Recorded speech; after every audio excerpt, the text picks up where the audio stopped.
our final speaker of the evening.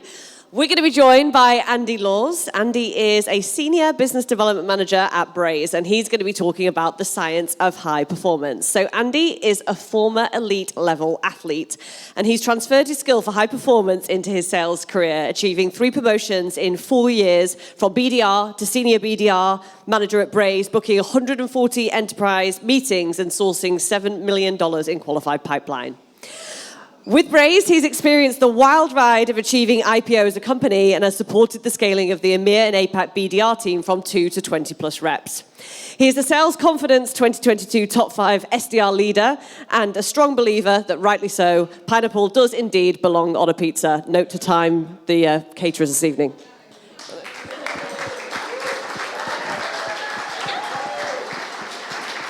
Thank you very much. That was a nice build-up, so thank you.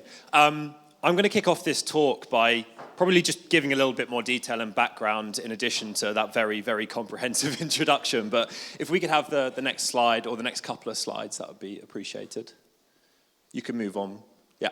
So I'm going to go work from this side over to this side. That very, very cute boy on the left-hand side was me at the age of about 8 or 9 years old. And he had a dream. He wanted to be a professional county cricketer earning 50 grand a year. Not an astronaut, not a rugby player, not an F1 driver. He wanted to be a professional cricketer. Fast forward about 10 years, I was fortunate to actually go and fulfill that dream. At the age of about 17 or 18, I signed my first contract with Middlesex County Cricket Club. That dream lasted for about 4 years. So by the age of 22, I'd lacked consistency. I'd never really fulfilled my potential, and I'd also struggled with injuries. And my career was over.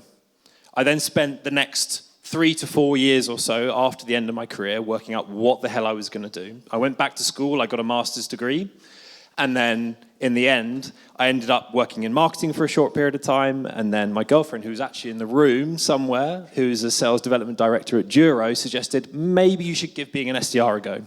So I transferred over, having never heard of SaaS before, having never heard of what really an SDR is, and then I ended up at Braze, and I've been there ever since. It's obviously been a really fun journey, and there's been some successes along the way, and I haven't really looked back, and there's some of the amazing team here tonight as well, so shout out to you guys for being in. If we could move to the next slide, I've got some questions for you, and I am going to make you raise your hand as well. These 2 middle-aged white men on the left-hand side, does anyone know who they are? Dan Phelan. Nice. And to you as well, nice. Who knows those 2 individuals on the other side of the screen? If no one knows who they are, you must be living under a rock. So we've got Brad Pitt and Jonah Hill. Thank you very much. Hands up if you've seen the film Moneyball. Okay, so a decent proportion of the room. For the people that haven't seen the film Moneyball, or for the people that haven't watched it in a long time, I'll give you a bit of a background. So the film Moneyball is based on a true story of the Oakland Athletics, which is a Major League Baseball team in the United States. Now, Billy Beane, who is the general manager, and this chap, played by this chap, is the general manager, and he's got a problem. They're rubbish, and they've got a tiny payroll. They've got the second smallest payroll of any team in Major League Baseball. So he's getting qualitative feedback from his coaches and from his scouts, and they're bringing new players in, and nothing is working. There's no improvement whatsoever in the team. They're spending millions of dollars a year to still be rubbish. So he goes left field, and he hires Peter Brand, who doesn't come from a baseball background. He's actually an economics graduate from Harvard, played by Jonah Hill. And what they end up doing is Jonah Hill comes into the organization and utilizing the quantitative data, i.e. numbers, and a database of specific data points associated to all sorts of variations of information in the game of baseball, they end up collating what appears to be a complete mismatch or like really odd collection of players that end up going on to be one of the most successful teams in baseball and one of the most consistent teams in baseball, despite actually still having a tiny payroll in comparison to the Boston Red Sox or the New York Yankees. So you'd be thinking, why on earth have you spent the first half of this talk talking about sport? Yes, obviously it's your background, but what does that have to do with me? Well, I want to give you 2 examples of what I wish I'd done in my athletic career to be more consistent and potentially fulfill actually where I could have got to within the game, and then also speak to how you can then go and apply that in your day-to-day as an SDR, as an SDR leader. So if we could move forward a slide, that's a very youthful me at about 18 years old. This is a hypothetical example of maybe one of the goals that would have been set by my coaches. So the two things that I really want to call out in here, I'm not going to go into the nuances of the language that's on this page because cricket's really boring, but there's two things I would call out. There's the goal attainment piece. How is it that you can use data points to your advantage to create consistency in the way that you go and hit your goals? How do you avoid that spikiness of one quarter or 1 month hitting your goal and the other month not hitting your goal? And then the second thing is skill development. How can you actually understand what your strengths and your weaknesses are? How do you then go and think about how do I lean into those strengths? And then how do I either avoid my weaknesses altogether or actually work on them so that I can accelerate my trajectory towards completing that end goal? Okay, so the two are intertwined. That's enough about cricket and sport for now. Let's actually put the SDR lens on this. So if we could, yep, that's perfect. Many of you in the room probably have some form of similar targets to something like this. You may be based quarterly or you may be based monthly. You may be based only on meetings, but you may also be based on actually pushing opportunities, qualified opportunities into pipeline like our team is. So what can you look at from data point perspectives to go and understand how to go and hit your quota? Well, there's 4 up here. How many accounts do you need to work on a weekly basis? We had, I think it was Bella speak to the number of accounts or agreeing on the accounts that you actually need to work with your AA over a period of time. So through a quarter or through a month, how many accounts do you need to work? How many quality conversations per week and per day do you need to be having with your prospects to make sure that you're actually booking those meetings? How can you track that? How can you view what those quality conversations are? How many meetings do you need a week? And then how many of those meetings are you actually converting into pipeline, if that's applicable to you in the role? From a skill development standpoint, obvious one, what's your open rate, what's your apply rate, what's your connect rate? Have an understanding of how your outreach is performing. Then have an understanding of what is your meeting conversion percentage. Now, the maths ain't difficult. It's a 33% conversion rate. So you need 10 sales accepted opportunities in 30 meetings. If you're outside of that, if it's taking you 5, 6, 7 meetings booked to get an opportunity into pipeline, something's going wrong, right? You're either working the wrong accounts, you're either not qualifying and doing the discovery aggressively enough.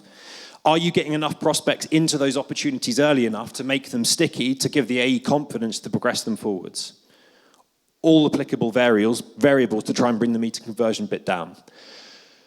Then you've got meetings booked breakdown by percentage. So have consideration for, obviously, people work different segments or different territories, but where are you actually booking your meetings and who are you booking them with? Which personas are you really strong with? Like, are you really comfortable with booking meetings with marketing people, but not so comfortable with booking meetings with CTOs, for example?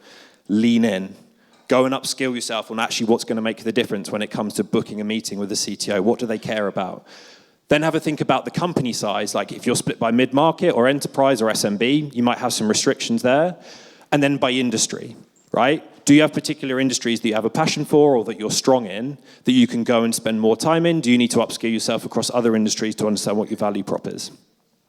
The final thing I'll call out on this slide is go and speak to the people that are doing a better job than you, either across all of these areas or across individual areas. Go and benchmark yourself through the use of data to understand where are you actually fitting in a stack rank against data points like these, and then go and have the conversations to work out what they're doing differently to you, okay? And if you're in the room and you're going, well, I'm the top performer in my team, go and speak to some other top performers in this room and work out actually how you're doing against those people.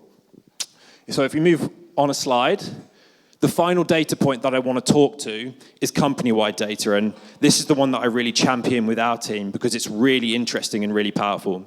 So the first thing I would call out, same to the last slide, the meeting breakdown, okay? So which industries, which personas, which company sizes is your organization having the most success with, right? If your company books a ton of meetings in the Nordics and you've got the opportunity to go and work that territory, go and work it. Same with the industries and same with personas. Utilize the trends within your organization to your advantage.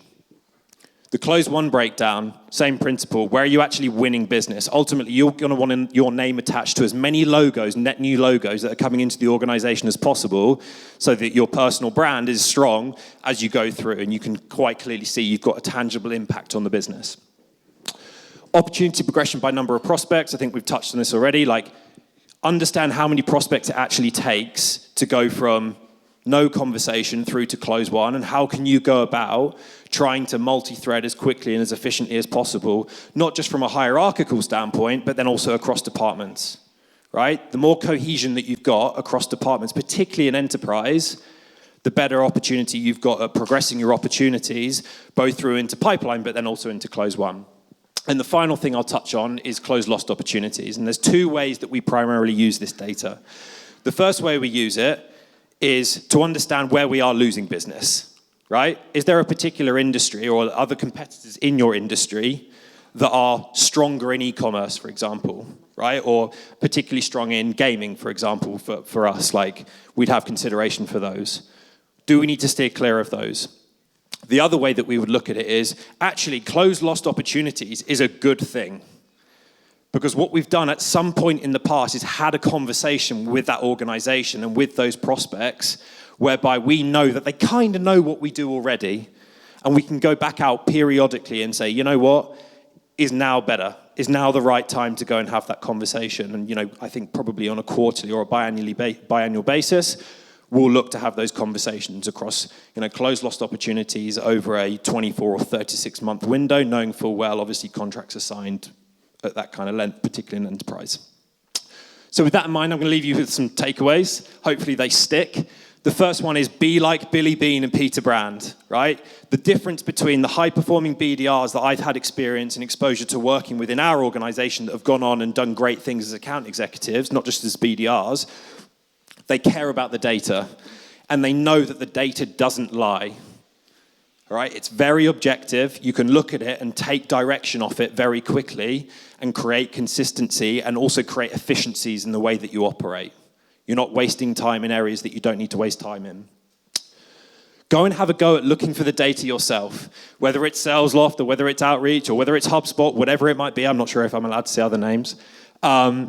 Go and look at your own performance data from an outreach perspective. The other place to go and look is your CRM.